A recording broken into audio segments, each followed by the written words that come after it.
All right, welcome back to Keepin the Comics. So today we're diving back into the all-new Venom series here with issue number 2. Now, in this one, while we don't get a full reveal as to who the new Venom host is, one major suspect is ruled out, but not before we see some new twists and an old group turning up the heat here on the Venom Symbiote. Also, Dylan Brock uncovers some secrets here that lead him closer to finding out who the Venom Symbiote is. And overall, this was actually a very fast-paced, fun issue. So we kick things off here with Venom out in Times Square in New York City, and conveniently all 4 of our suspects here are on screens and billboards here in the background. We got Robbie Robertson and Rick Jones over on the left. We got Madam Mask over on the right, who of course is wanted right now after escaping the courtroom here in the last issue. And then of course we have our mayor of New York City himself, Luke Cage, over here on the right as well. Now, Venom is trying to be the hero here because there's this group called the Death Throes who just robbed a bank. And the leader of this group, named Ringleader, is using this heist as an audition for some new members who are trying to replace Oddball. And with Ringleader seeing Venom here, he takes this as an opportunity to say, hey, do you really want to stop us, or would you potentially consider being a part of this team? Now, as you can imagine, it pisses off a few of the other recruits who were there auditioning. Now, one in particular, her name is Heave Ho. Yep, you got that right, ladies and gentlemen. Her name is Heave Ho. And let's just say that she has a thing for pirates because she's dressed like one. And apparently her ability is that she throws cannonballs. Or should I say that she heaves cannonballs? Either way, that's what she does here to Venom. Now, it's not fair that Heave Ho is out here getting to showcase all her talents without the others having a chance. So a few more auditionees try to take their shot as well. Now, of course, Venom makes quick work of them. And there's this one scene where Venom decides to throw hands by literally having 3 hands come out of his body. And it looks dope and also comical at the same time. Now, seeing that they are beat, Ringleader decides to operate Plan C, which was for the team to escape. But before they all go, one of them leaves a parting gift and they throw bombs at Venom.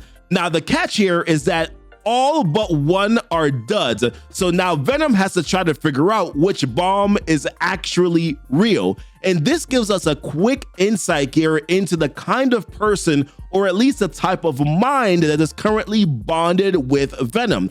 Now, being that the person who threw these bombs said that they need to find gunpowder, Venom turns to the host and says, "Tell me that you picked up some science hanging out with ... but he doesn't say who, or they cut off who he says. Then the host responds back and says, well, gunpowder is mostly saltpeter potassium nitrate, which is still occasionally for curing meat and has a very particular taste. And this sets them on a mini quest here to taste which bomb is actually a bomb. And let's just say that when they find it, they take eating spicy foods to a whole different level. Now, that's just some of the action here, because in this next moment, a group shows up called SCAR, which is a federal agency group here whose main goal is supposed to be returning symbiotes to their natural habitats in space and not to kill them. But based on how they attack Venom, it seems that they might have ulterior motives. Now, one agent in particular has a major grudge against the symbiotes. Her first gripe is that symbiotes from the Venom War, or I should say zombiotes from the Venom War, killed many friends and family. But also, this is Jillian Carson, aka Jill Carson, the sister to Jack Carson, who at one point in time was apparently supposed to kill Venom, but made a different decision instead. So now this Jill to the Jack, as in Jack and Jill, you get it, right? Has some extra oomph here in her mission. So she tries a bit of verbal strategy here with Venom, saying, tell me, under there, do you honestly think that you're the hero? Even if that thing doesn't destroy your life right now, do you really think you can replace Eddie Brock? And she continues on, do you think you're anything more than the space Dracula's next meal? And of course, she must have known that that would have struck a chord, right, with Venom, because now the Venom symbiote says to the host, you're right. It's not like with Eddie. It can't be. We're not family. We're not even friends, but we're stuck together. And at that moment, Venom realizes her strategy was to get them talking to catch them slipping. But Venom says, I guess it is nap time. And after catching her whip, he whips it back at him and says, here's your lullaby. Now, before the group can administer their countermeasures here, Venom takes off.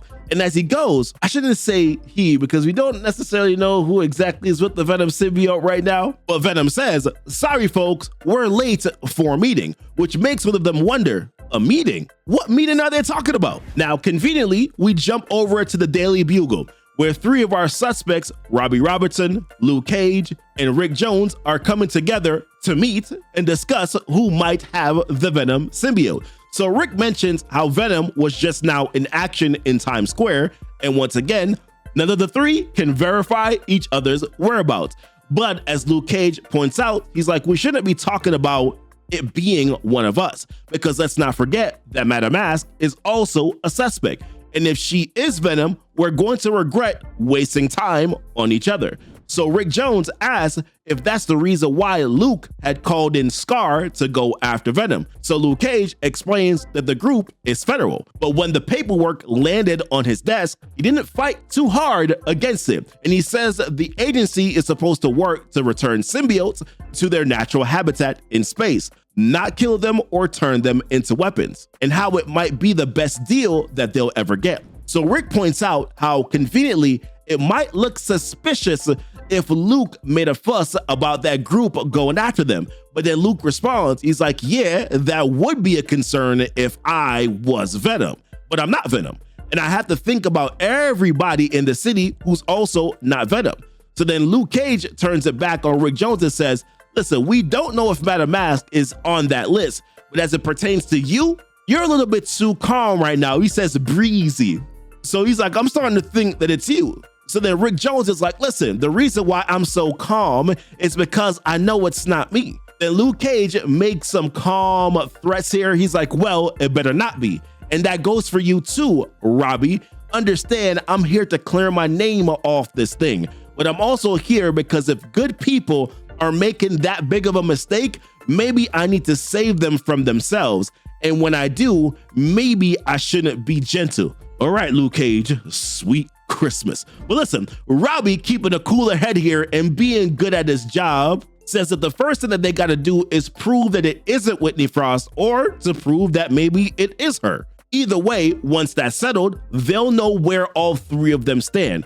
So before ending the meeting, they decide to pool their resources and use each other's expertise to hunt down and to find Madame Mask, because Robbie knows that they're not going to be the only ones that are going to be looking for her. Now, this next scene here is going to warm the hearts of a lot of Paul dislikers, because we jump to Dylan Brock, who is currently staying with both MJ Watson and Paul. We saw that in the last issue, and they're supposed to be having dinner, but Dylan is far more interested in researching who might have the Venom symbiote. So when Paul tells Dylan, he's like, listen, no phone at the table, please. Dylan just replies, cram it, weirdo. But before Paul can get into sort of any confrontation, MJ conveniently asks Paul if he can come into the kitchen with her so that they can have a chat. Now, of course, Dylan finds the opportunity to say, yeah, Paul, go make some more vegan crap that sucks. And I did see a comment somewhere here that said, what a surprise, Paul is a vegan. I just thought that was pretty funny. Now, Paul is all upset because he made Dylan some special couscous.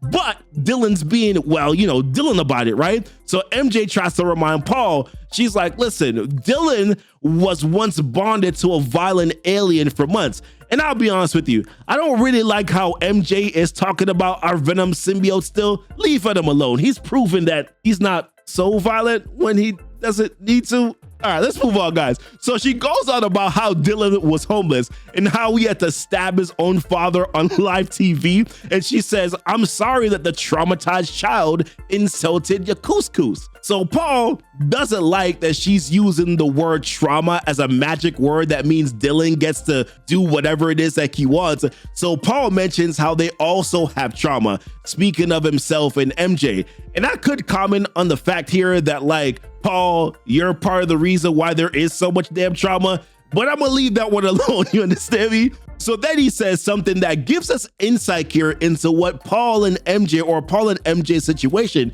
because he says, maybe you remember if you ever showed up to couples counseling. So it seems that Paul and MJ got some stuff going on. And this is like the writer saying, oh, look, maybe in the future, MJ and Peter can get back together after Paul breaks up. Listen, at this point, I don't even want Peter and MJ to get together. I just want Peter to be happy. Can Peter just have some joy in his life, please? But listen, let's move on. So Dylan overhears this and says to himself, he's like, yeah, break up already. But then he adds, because he's still doing his investigation, right? He's like, so if I were Madame Mask, where would I hide out? So Dylan is looking here for abandoned or forgotten buildings in New York City because he thinks that that's where Madame Mask would go to lay low. And he ends up finding a building that was previously registered here to her quote unquote father, Byron Frost. Now, meanwhile, let's jump back here to the conversation that Paul and MJ were having, because in response to what Paul said about couples counseling, MJ says that her side job takes priority and how Paul should know that. And she says that she won't ignore people in need. And I'm not gonna lie to you here, it felt a little bit hypocritical coming from MJ, right? And then she drops this bomb next. She's like, and with great power, there must also come great responsibility, Paul. And I'm like, MJ, you don't get to say that. You of all people do not get to say that. So Paul gets all upset and he's like, can we please not bring up your ex into this again? Which implies that MJ references Peter Parker quite a bit whenever they argue. Once again, I don't care. I don't want MJ and Peter together. That's just my opinion. I don't want it. But before that conversation could continue, right, Dylan calls out to them and he's like, and then when Paul like pokes his head out around the door, Dylan goes, oh, it's not important. I was just wondering, how stupid do you have to be to get fooled by a pair of imaginary kids? And I'm like, come on, Dylan, man, why you gotta bring up old wounds, bro? So Paul is pissed and he's like, that's it. Go to your room this instant, young man, which is exactly the opening that Dylan needed, because this was his plan all along, right? Now that Paul is sent him to his room, this is where he's gonna make his escape. So Paul tries to make up with Dylan by bringing him some ice cream. And listen, it's probably vegan ice cream. Ain't nobody want that, Paul. Ain't nobody want that, man. But of course, Dylan's gone, right? He's not there anymore. So then later on, we see Dylan going over to Long Island City to that same abandoned building. And Dylan apparently hasn't kept in touch here with his old crew, because as he walks up, he's like, oh man, like this is not too bad of a spot here. The gang would have loved a place like this. Maybe I should reach out to them, you know, Sleeper, Flash Thompson, Normie Osborn, like his crew, that crew there. But when he gets there, he sees an AIM crew and they're teaming up with a villain named Chance, aka Nicholas Powell, or I guess I should have said Nicholas Powell, aka Chance. You get the point, right? So the AIM crew was sent by Dr. Forson, whom we saw in the very first issue of the series here, and Chance was sent here by Tombstone because Chance has to settle a gambling debt with them. And the two of them, Chance and the AIM crew, they're supposed to be working together to try and draw out Madame Mask, who's presumably, of course, hiding from returning, you know, whatever happened here in the courtroom, and she doesn't want to go back to prison. But there's a fundamental flaw here in their plan, because why would she come to this random abandoned warehouse owned by her fake father? Like, that logic seems a little flimsy at best. And to that point, Chance was like, listen, I hope someone brought a deck of cards, because if that's the plan, it's going to be for a long, boring night, right? But then there's like a slight explosion or sound, and they turn to look, and who it is Venom knocking down the building walls here, saying, good news, Chance, your night just got a lot less boring.